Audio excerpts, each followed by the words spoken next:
Seek ye first the kingdom of God and His righteousness, and all these things shall be added unto you.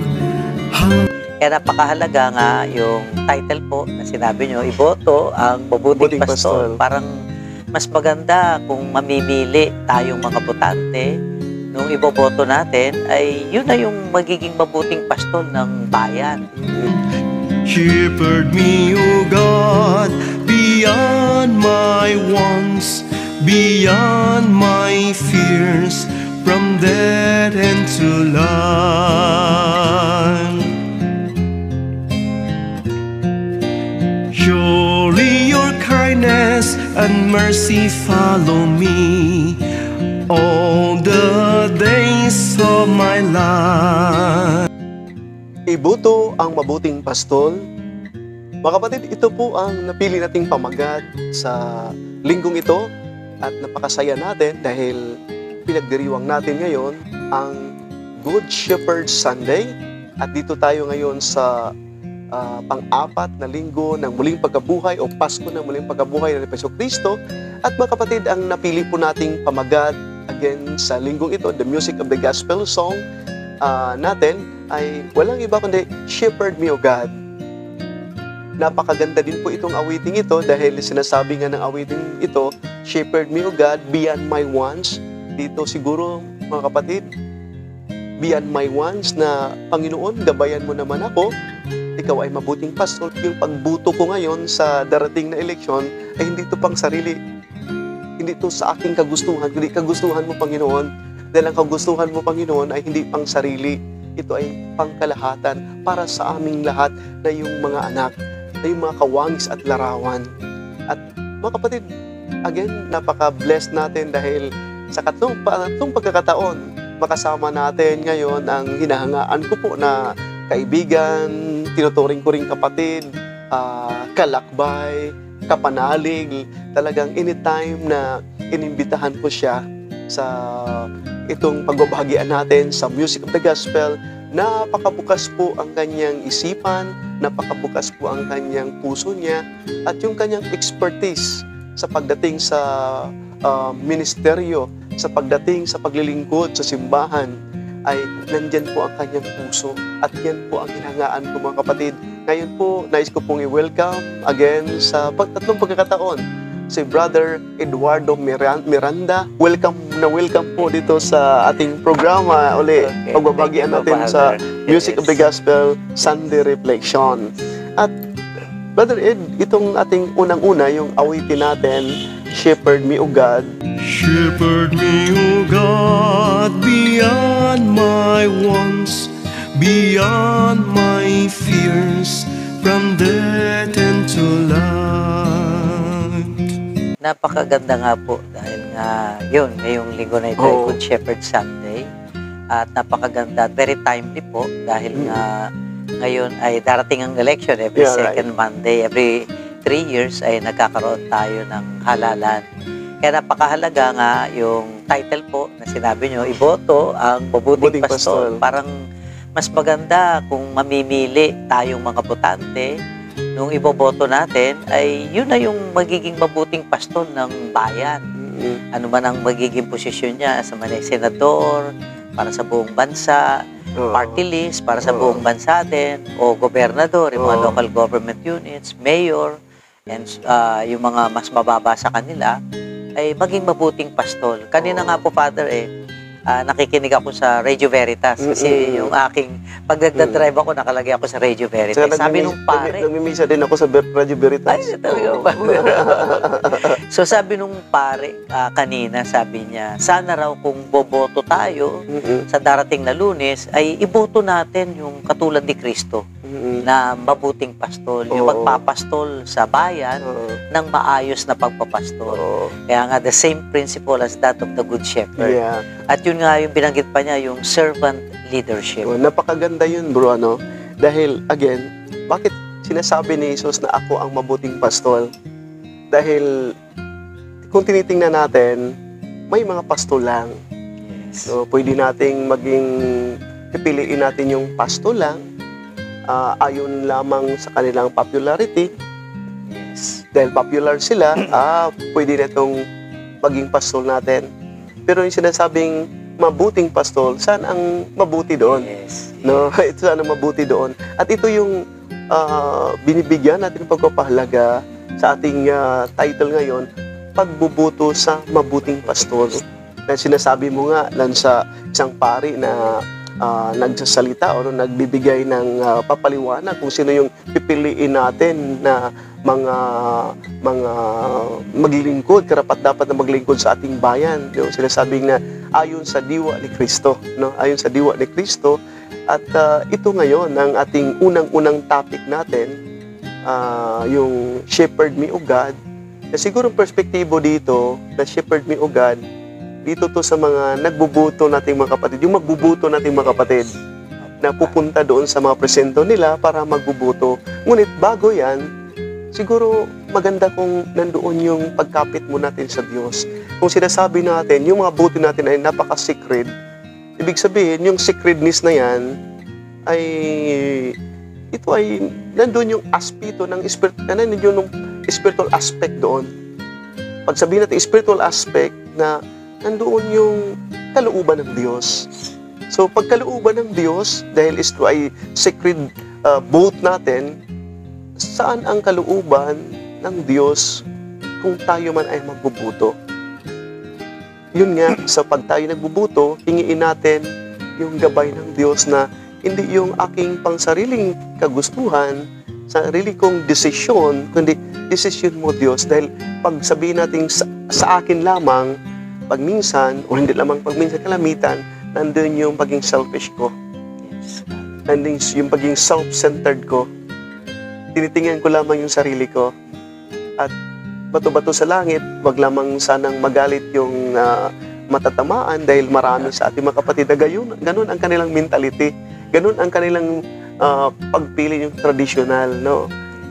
Yun nga po, Padre, yun ang isa sa mga kahinaan ng mga Pilipinong botante. Yun nga yung pagpili. Minsan kasi parang bandwagon, may bandwagon effect na tinatawag. Kung sino yung mga nangunguna sa survey o yung mga matutulog ang pangalan or kaya yung mga madalas mapanood sa mga commercial sa TV, yung mas maraming tarpaulin, mas maraming billboard, mas maraming mga posters, yun yung binoboto. Regardless of whether dubious yung character nitong mga taong ito, meron ba ito mabuti o masamang record sa kanilang panunungkulan kung sila ay mga re-electionist, ano? So, hindi na masyadong discerning ang mga Pilipinong botante. Kasi nga, yung tinitingnan ng mga Pilipinong botante ay sikat ba sila? Nababasa ba sila at napapanood palagi? Kaya malamang, yung mga artista, yung mga sikat na tao, yun yung laging naboboto. Kaya pag naupo naman, makikita naman natin, ilang termino na sila, wala pang gaanong nagagawa. Puro yung mga pansarili na lang, no? So siguro, Father, no, yun nga yung mas maganda, yung katulad nga nung sabi nung pare sa Radio Veritas, piliin natin.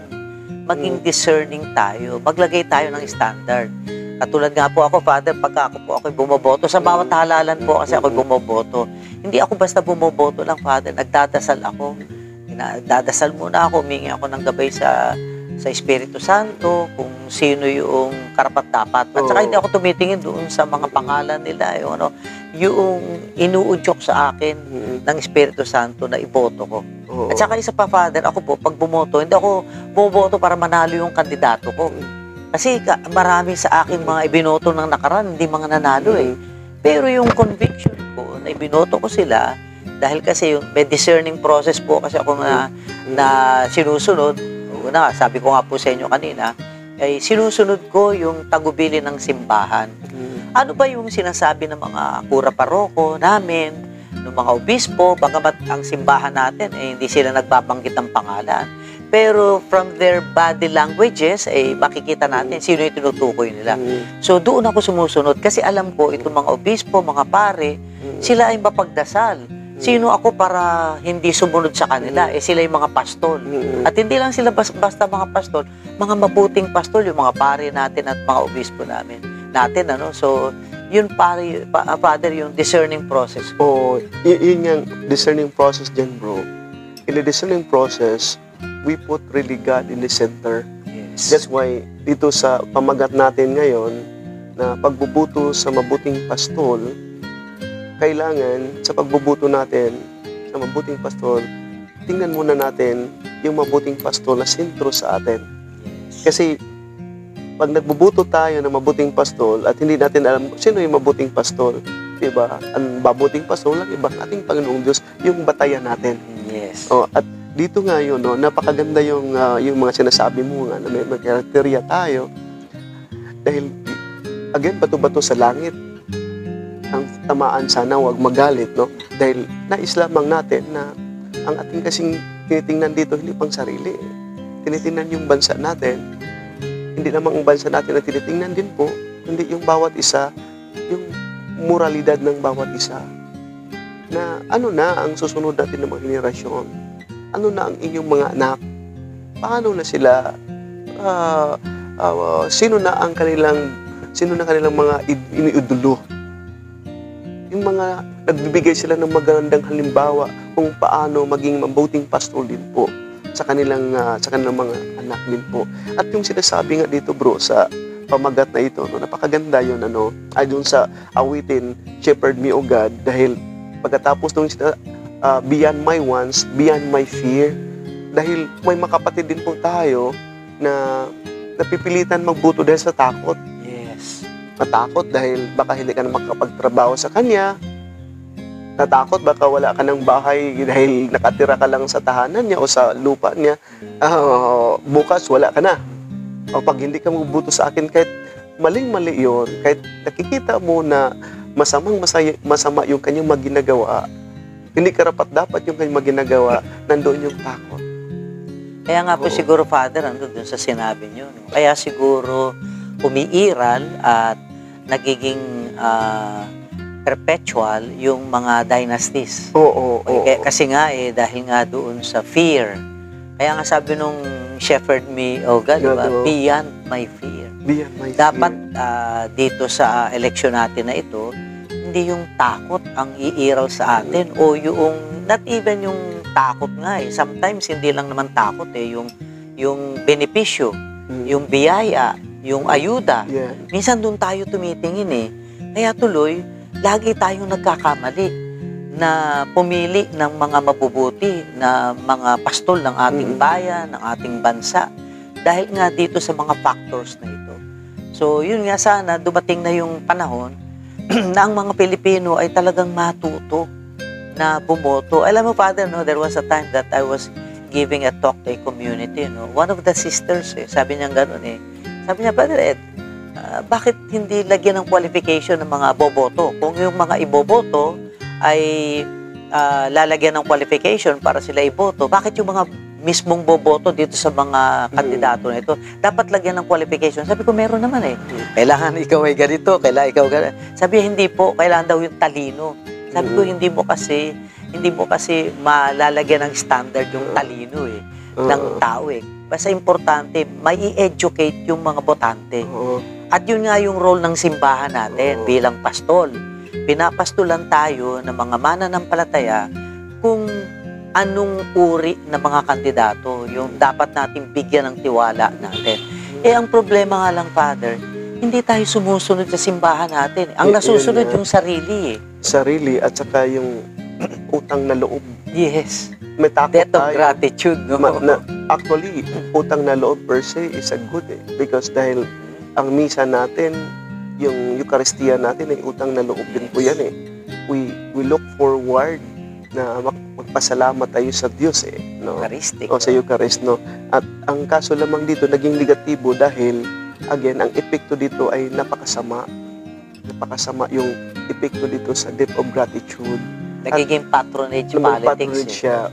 So, dahil nagiging patronage siya, para bagang nandiyan na sa consciousness ng bawat isa, okay, ito yung ito yung gagawin ko. Pero, mali Yes. siya.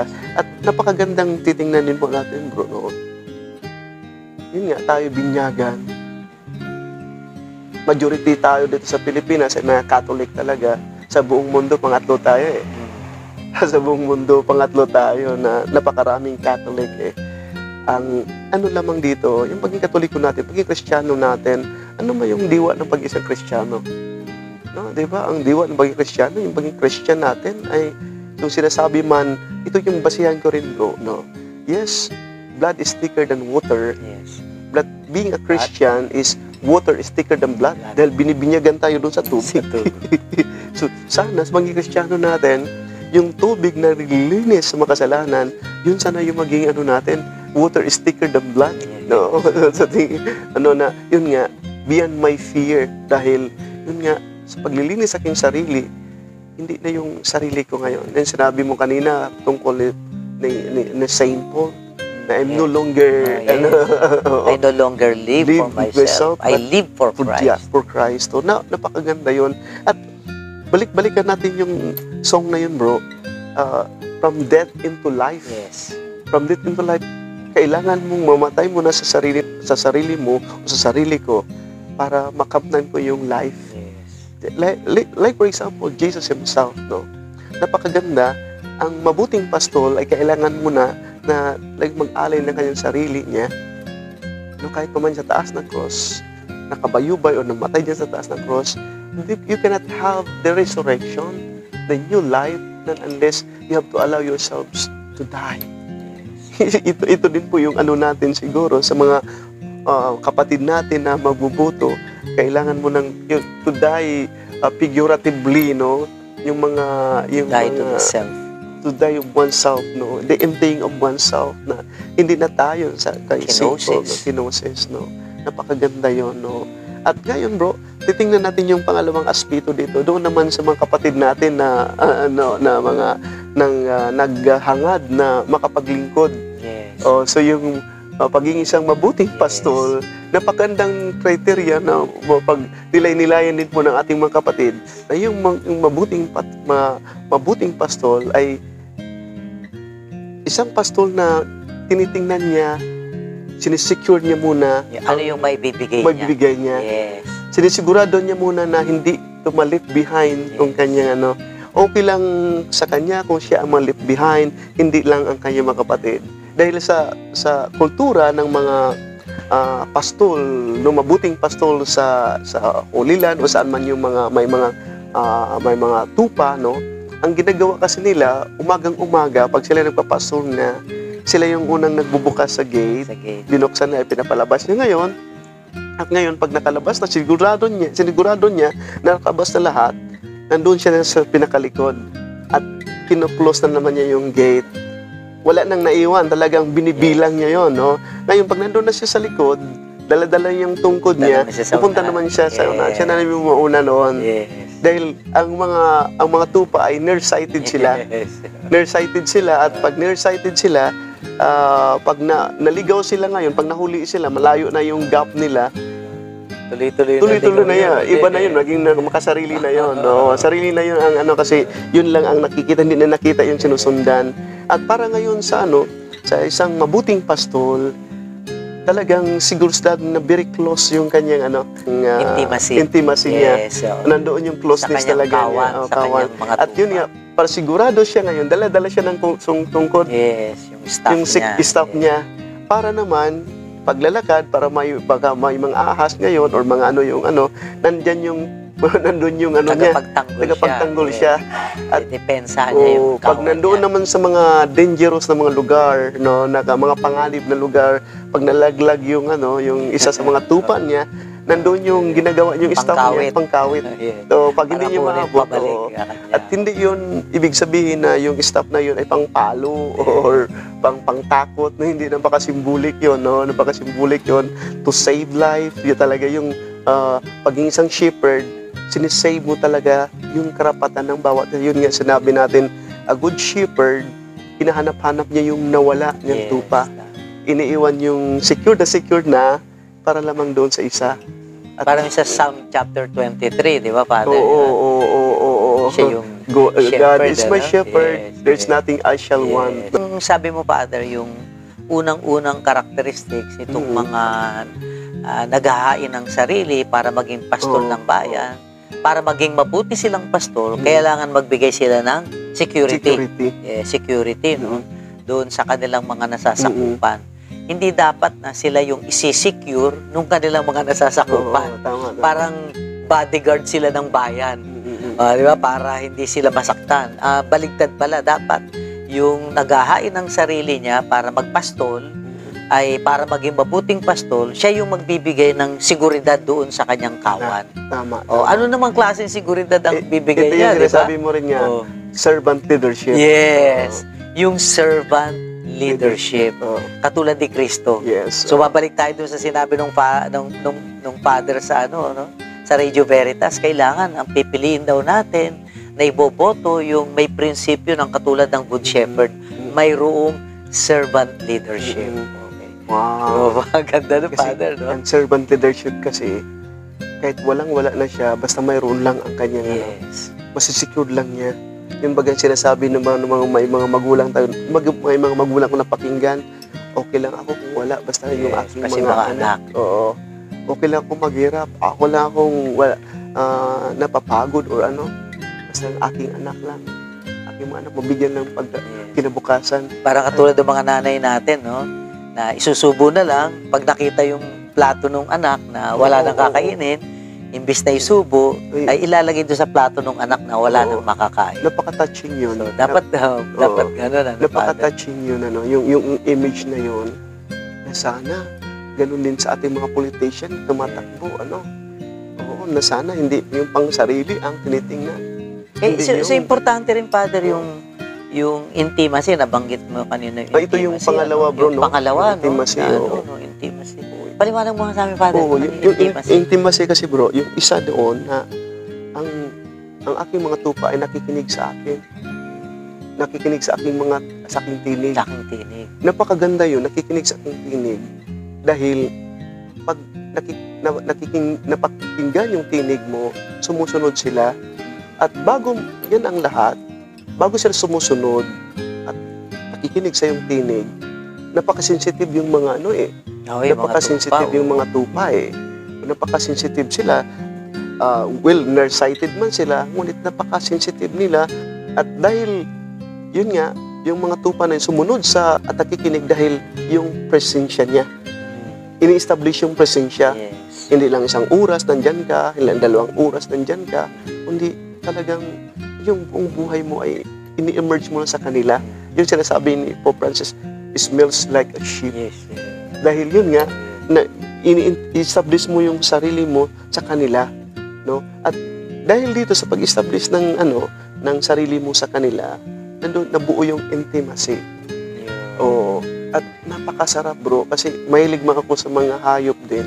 Naranasan ko yun sa mga aso ko, sa mga pusa kong nandito ngayon. At yun nga, pag umuwi ako dito, pag bukas ko pa lamang, napakinggan pa lamang nila, hindi yung buses ko pa lamang, yung sasakyan, napakinggan nila, sumasalubong na yun sila sa akin, bro. Napakaganda talaga, bro. Pero yung boses mo, pag napakinggan nila, lapit sa'yo. Oo nga eh.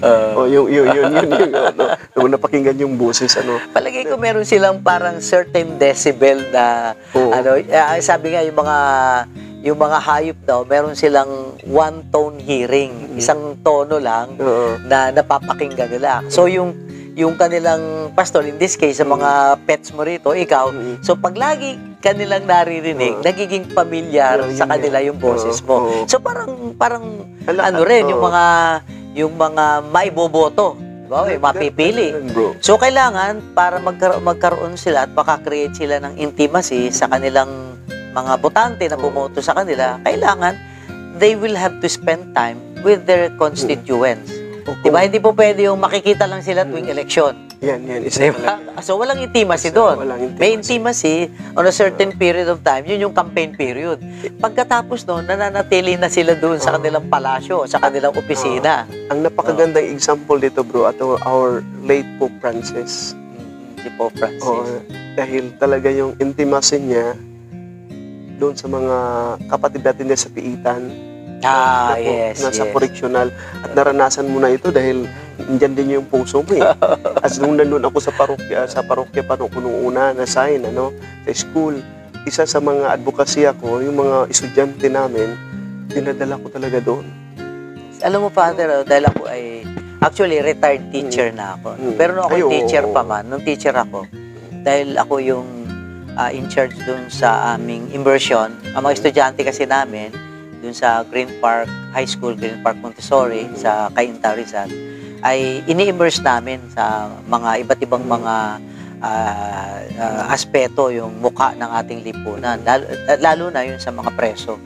Nadala ko sa National Bilibid Prison, sa correctional, sa mga jails. Nadala ko yung mga estudyante. Ganon din ang reaction ng mga parents. Pero nung may explain sa kanila na ipinakikita rito sa mga anak nila, yung litrato, yung larawan ng isang bahagi ng lipunan natin, na kinakailangan yung mga anak nila, mamulat din sila doon. So, naiintindihan ng mga parents na importante pala na yung mga anak nila hindi naka-cloistered, na parang walang nalalaman sa isang bahagi ng mundo natin. Napakaganda yun, bro. At again, kung balik-balikan natin yung yung intimacy, hindi yung intimacy na nakikita lang natin sumasayaw-sayaw sa entablado. Yes. Hindi lang yung intimacy na nakikita natin na kumakanta sa entablado. Hindi yung intimacy na nakikita natin na napaganda yung mga sinasabi nila dyan. No? Susuriin natin yung kanilang background nila. No? Kung sa sarili nila ngayon, wala silang intimacy, yung sinasabi mo na kung sinasabi ni Mother Teresa na if you want to become a good leader, change the world, go home. Go home and love your family. Love your family. And talagang you cannot give none unless you have it. Yes. Paano mo mabibigay, paano mo paganda yung yung ating lipunan kung yung pamilya mo, yung sarili mo ay hindi mo binibigyan ng pagpapahalaga.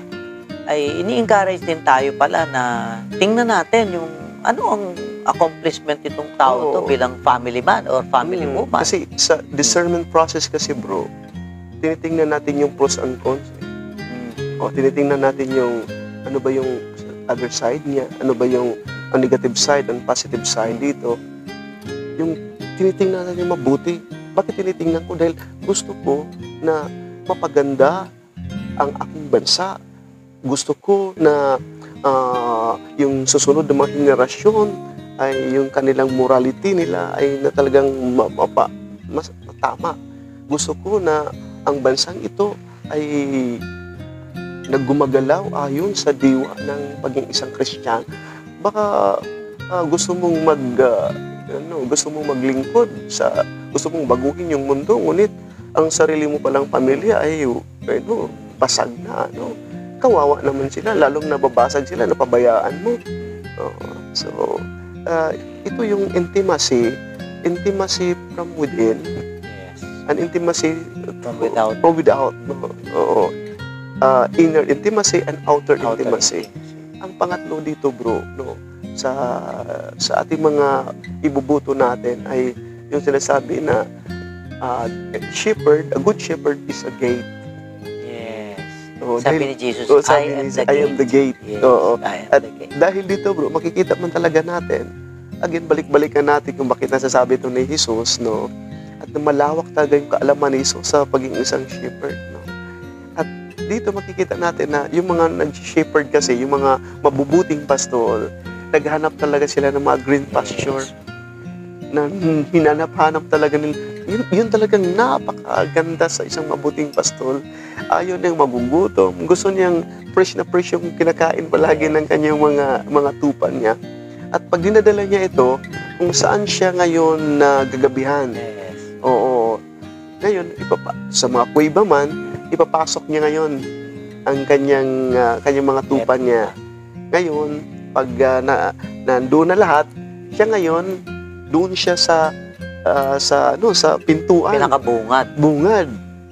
Pinakabungad. Kung sino man yung mga intruders na papasok. O mga, siya na muna, may enkwentro. Yes. Before them. Be first. Over my dead body. Over my dead body. At napakaganda yun Dahil yun ang image natin pa sa Kristo before you, I have to offer myself. I have to offer my up on the cross. Died on the cross just for you. Ibigay ko yung sarili ko para sa inyo. Sa tingin ko naman, Father, lahat naman, of course, bihira kang makakatagpo ng isang politiko na naghahain ng sarili niya, tapos magsasalita siya ng masama na pamamahala na gagawin niya kapag siya naupo. Lahat sila ay gustong mabuti.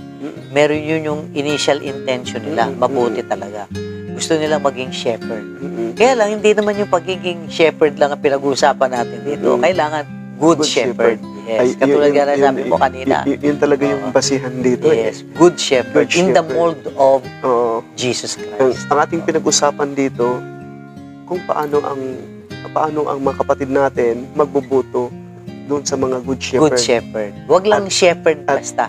Kung ikaw Kasi lahat nag-o-offer ng sarili para maging shepherd. Kung ikaw naman ay gustong maglingkod, ano yung mga quality ng maging isang good shepherd? Yes. So yun, napakaganda siguro, bro.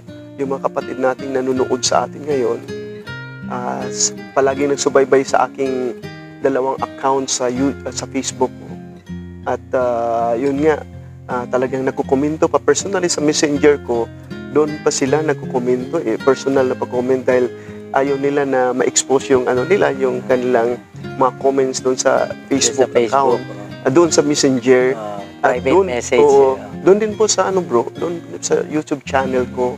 Napakaganda din po dahil alam ko na kahit man sa simpleng pamaraan natin, may mga kapatid tayo na namumulat sa simpleng pagbabahagian natin.